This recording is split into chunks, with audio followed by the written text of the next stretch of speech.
दिल्ली के श्रद्धा murder case से पूरी दिल्ली हिल गई है। आफताब ने अपने प्यार यानी श्रद्धा का गला घोटकर हत्या कर उसकी लाश के 35 टुकड़े किए। इसके बाद उसने फ्रिज में उसकी लाश के टुकड़े को डाला और लगभग 18-20 दिनों तक उसे छतरपुर के आसपास वाले जंगल में फेंकता रहा। दरिंदगी की सारी हदें पार करने वाला आफताब 13 नवंबर से पुलिस की हिरासत में है। श्रद्धा मर्डर केस में हर रोज एक नया खुलासा हो रहा है। पुलिस ने श्रद्धा मर्डर केस के मुख्य आरोपी आफताब को उसके घर से गिरफ्तार किया है। उसके बाद से ही दिल्ली पुलिस लगातार आफताब से पूछताछ कर रही है। पुलिस की पूछताछ में हर रोज आफताब नए खुलासे कर रहा है। आफताब से पूछताछ के जरिए ही इस केस में कई बड़े खुलासे हुए हैं। आफताब ने पुलिस से पूछताछ में बताया कि मौत के बाद भी कैसे श्रद्धा वर्चुअल वर्ल्ड में जिंदा थी।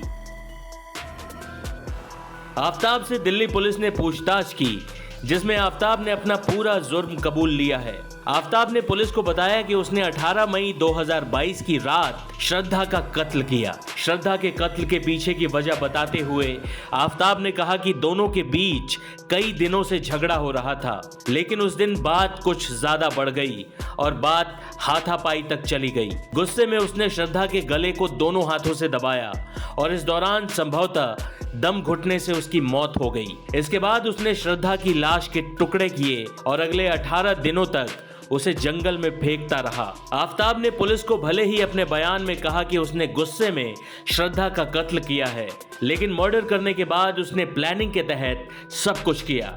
आफताब ने कबूल किया है कि उसे ये तो पता था कि श्रद्धा के परिवार का उससे कोई संपर्क नहीं है, लेकिन उसके कई दोस्त उससे लगातार बात करते हैं।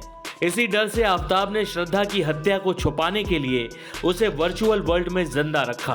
उसने श्रद्धा की मौत को छुपाने के लिए उसे वर्चुअल वर्ल्ड में जिंदा रखा और बाहरी दुनिया से लगातार श्रद्धा के फोन के जरिए जोड़ा रहा, जिससे लोगों को ये लगे कि श्रद्धा अभी भी जिंदा है, बल्कि असल में उसकी मौत पहले ही हो चुकी थी। उसने श्रद्धा के सोशल मीडिया को हैंडल करना जारी रखा और उसके दोस्तों से भी चैट करता रहा। यहाँ तक कि उसने श्रद्धा के क्रेडिट कार्ड का बिल भी भरा, जिससे ये लगे कि श्रद्धा अभी भी जिंदा है। श्रद्धा मर्डर केस का मुख्य आरोपी आफताब, जिसने पुलिस के सामने अपने सारे गुनाह कबूल तो कर लिए हैं, लेकिन अभी भी पुलिस के लिए श्रद्धा के मर्डर को साबित करना टेढ़ी खीर ही बना हुआ है, क्योंकि आफताब ने मर्डर करने के बाद बड़ी प्लानिंग से उसके लाश को नष्ट किया है। ऐसे में श्रद्धा की लाश के छोटे टुकड़े ढूंढना पुलिस के लिए मुश्किल बन चुका है। पुलिस इसकी तलाश में जगह जगह घूम रही है। जंगल में लाश के टुकड़े ढूंढे जा रहे हैं, लेकिन अब तक इसमें कोई कामयाबी नहीं मिल पाई है।